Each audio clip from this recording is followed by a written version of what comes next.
Hi, this video is an updated version of one previously done on using the marking tool to stay straight on the rails. I'm just starting out and I've already done everything I need to do to be ready to start sewing. So I used my horizontal and vertical channel locks, of course, to do that at the top, but then I used my vertical ones on the side. I know that my sides are straight, and I used the horizontal channel lock to check here. I could have come on in to QCT and used the marking tool, but because I have the channel locks, I didn't. So I am actually ready to quilt, but here's what I do before I get started. I've already placed my zone and everything. I'm going to go into plugins and select marking tool. This is the screen that comes up. Number 1 is already entered for you. I'm going to use that as my left edge. I'm moving my needle over the raw edge. You could put your needle wherever you wanted it to be in relation to that edge. I'm choosing the raw edge there. And I've done my needle jog so that the needle is right above. That's a very nice feature. And I will say add. It adds a little brown dot, and I can add as many little brown dots as I want to. You don't really need to add a lot, but if you have a wonky side, you probably want to add several. Add. I know that the top of my quilt is a little narrower. It's a charity quilt, so that happens. I'm coming over to the right side. I'm going to say add marking. I'll just give it a number 2, enter, and the same thing.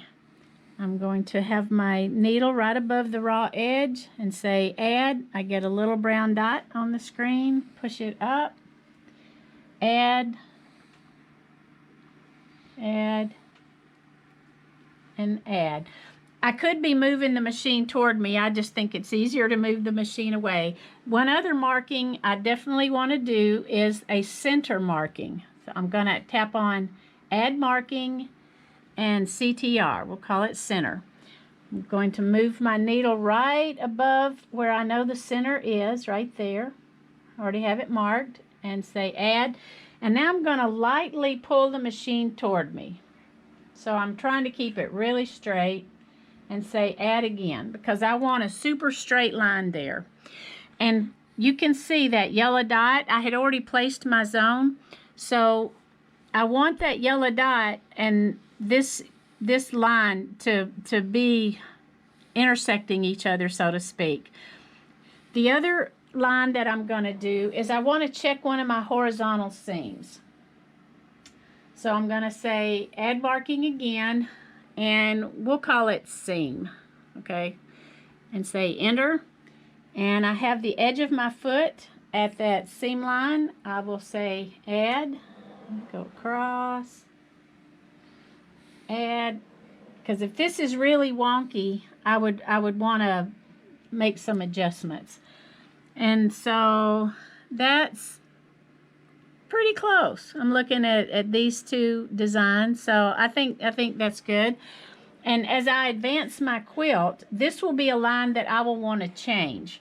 So with seams selected, I will be able to say remove all, and I've still got the seam, so I can add a different line and check it. But at this point, I'm ready to say okay, and I'm this 1 and this 2 and this center, I will leave that for the duration of the quilt. If I needed to stop for the day and come back, of course I'm going to lose them, so I would have to recreate, but hopefully at the time I end, these lines will still be matching up with the raw edges. So I'm going to go ahead and quilt the first zone and then come back and show you how I transition from the first zone to the second. So I'm tapping OK. And I'm ready to pull bobbin. This is zone 1. It is just finished stitching. I've pulled the bobbin and I marked finished, so I need to get the spot for the next zone. And this is just something I really like to see. You get this little L mark letting you know where the single stitch is going to be, and I love to see it when it's lined up right on that center gray line. That just makes me feel really good. So I just wanted to show you that before I went on. Okay, so zone 1 has finished stitching, and I've made my mark for the next zone, and I've advanced it. I have my clamps in place, and I tried to make sure it was all smooth and straight and everything. And now I want to check and make sure. I have not basted the edges yet. I do want to baste them up, but I want to check my edges first. So let's see. So, well, I had already been playing around, and I had already placed my zone. A lot of times I'll do that when it's kind of tight, just to make sure I'm going to fit within my safe area. And I haven't advanced it too far, not enough or something. Anyway, but now I want to check and make sure that my edges are good. And I've actually switched the design from what you saw in the first part, because I don't want to stitch off the edges. So we're going to go into plugins and marking tool. And now I'm going to add a marking. My 1 and 2 are there from where I did the first zone, but I want to add a marking. So I'm going to add 3. Okay, I have 1 and 2, so I'm going to add 3, say enter. And I'm going to come over here, and I'm just going to start adding. So I'm going to say add and add. And what I'm hoping is that this line is pretty much on top of the other line. And this one is, because that's a very incremental amount there. So I feel good that I'm ready to baste this side. Now I'm going to go check on the other side. And I'm going to add marking. And I'm just going to add 4, enter. And I'm putting my needle right over that edge. And I'm going to say add and slide it up, add and slide it up and say add. So at this point, I feel really good that I have my quilt still straight. I do want to check a seam. So I'm going to arrow up to seam, and I'm going to say remove all. That's just taking the brown line across, and I don't have to re-enter the word seam. So I'm going to come, and I'm just going to use the edge of my foot because it's easier to see standing back here. I'm going to say add. And what I'm hoping to see is that I'm entering a straight line. Add. So it looks like it might be, let's see. No, I'm just standing at an angle. I would say this is a pretty straight line. So I feel good that I have a quilt that's straight on the rails now, and I'm ready to go. So I'm going to say, okay, and then we'll be back when I get to the bottom. And at this point, I could go ahead and take out 3, because it's 1 and 2 that I want to stay here. I want to keep going back to 1 and 2 compare to. So this 3, I could say remove all, and 4, remove all, and then use those numbers for after I do my second zone and get down to my third one. So at this point, I feel like everything is good. And one other thing I want to show is I want to do a really good check of placing my zone here. All right, so I have my needle right over my spot. I'm going to touch there. And so what I'm hoping to see is that center line that I created when we first started, that center line is right in the center of that yellow dot, because I have the center placement selected. It looks like it is just right in the center, so I feel good about that. And because I'm now quilting within the raw edges of my quilt, I also want to see that this little gap between my pattern and that line on both sides are pretty balanced. If that wasn't balanced, then that would be cause for concern. And same if I were quilting off the edge. If I were quilting off the edge, I would want to see this green line equidistant past the edges down each side. But because I'm doing it in, I see that equidistance amount inward from the line. So I know that I'm good to go, and I'm going to have a nicely placed zone. So we'll be back when I get to the very bottom, and then I'll show you what I do. Okay, so we're down to the very last zone, and we're going to use the plug-ins to make sure that the sides are still straight and also straight across the bottom. So I'm going to go into plug-ins and marking tool, and I'm going to arrow down to number 3. That was what we had used in the previous zone, and then I went ahead and deleted those markings out. So right now 3 doesn't have any markings, and this is number 1 and this is number 2 from when we first began. So I don't know if I'm straight or not. I haven't checked or anything. So this is live right here. So I'm going to say add, and I can see that it's a little bit to the left. So I'm going to see if I can't kind of smooth it a little bit. And I'm going to say remove last and start again. Okay, so I'm going to say add. Yeah, it's still a little off. You know what? Let me do a little more smoothing. But you know what? I do remember that I had measured the bottom to be a little, well, I was thinking a little wider than the top, actually. Anyway, we'll say remove last, and we'll try again. Add, well, it is what it is. I'm going to say add. Wow, it's really off. Add. Add. Oh my goodness, it's off bad. Add. Let's see how bad the other side is off. So I'm going to arrow down to number 4, and then we'll go over here and say add. Ah, see, that's shifted in. All right, so I must need to do some real shifting here.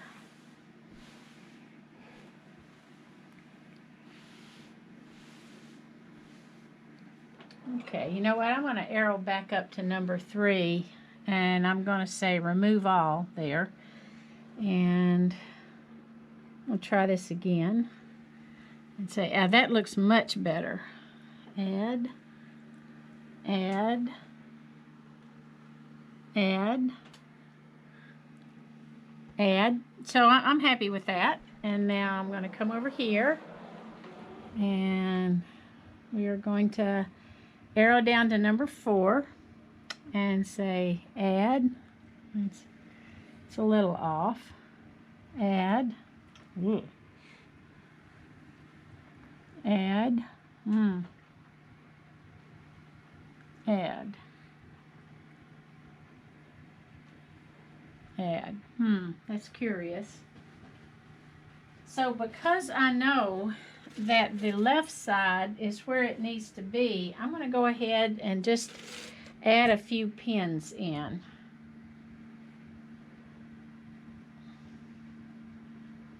These are the pins from my sit-down quilting days, and I don't fasten them. It's just really quick to stick them in like that.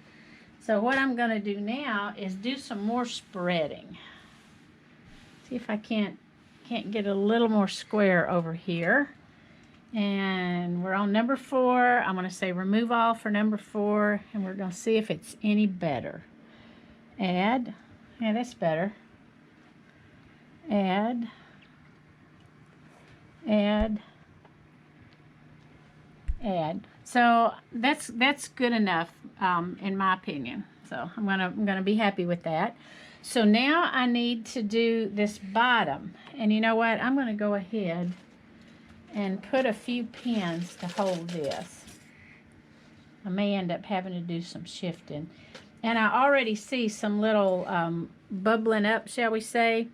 So all I have to do for that is just spray it with some starch and take my steam. I have a cordless steam iron, so that'll take that right out. So I'm not at all worried about that. I'm going to go ahead and baste it first and kind of ease in the fullness, because I've learned if I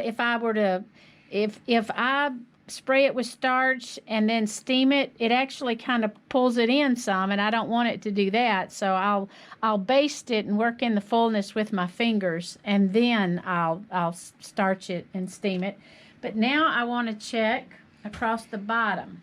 So this is a way to check it without using your horizontal channel lock. So this comes in handy if you don't have a horizontal channel lock. Okay, so I'm going to arrow up to where I say seam, okay? And I need to remove that because that line is from a previous zone. So I'm going to say remove all. Okay, so now that line is gone. And I'm going to see just how straight this line is. I have no idea. And, you know what? It's on down below.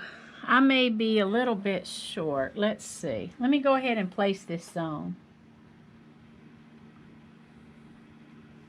Oh, let me, we'll say okay for a second. Place it. Okay, and you see my center line is in the center of the yellow dot, so I still have my quilt centered. And the blank area you see on the sides between the brown lines and the green line that shows the far left stitches and the far right stitches of my pattern, they're still equidistant on each end, each side from those brown lines. So I feel very good about that. But it looks like I'm going to be a little bit short, but you know what? I don't want to stitch to the edge, so I may be fine because that's what I'm doing, is not stitching off the edge. So I think I may just leave that. But I do want to know my bottom is square. So we'd already had that. I need to go back into plugins, marking tool, and arrow down to seam. Okay, and do another add. And add. You can do as many adds as you want. And add. You know what? I need to scoot this up a little bit. So I'm going to say remove last and do a little shifting up here.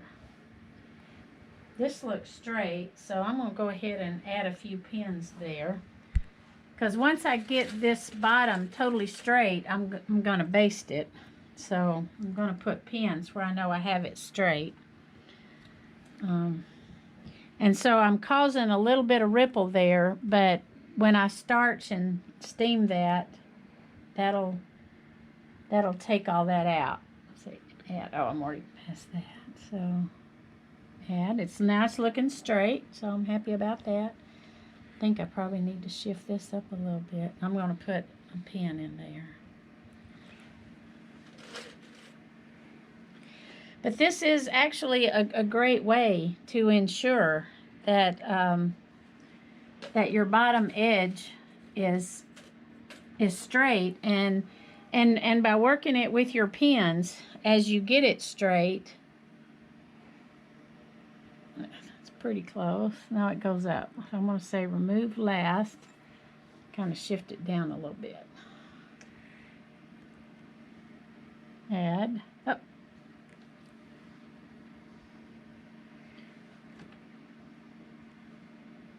Add.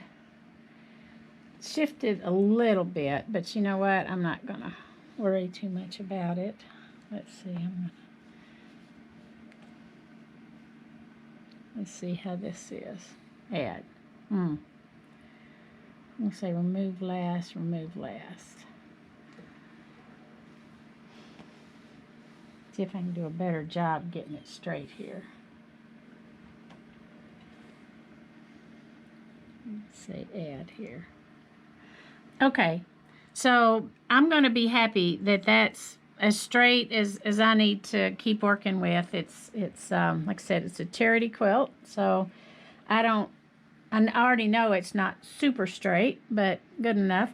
So now what I'm going to be able to do is baste across the sides and across the bottom, and I know that my quilt top is square. So I hope this has helped you understand how you can use the marking tool to create your lines here. And I'm going to say okay, and now I'll be ready to baste and do that final zone. So I hope you found it helpful.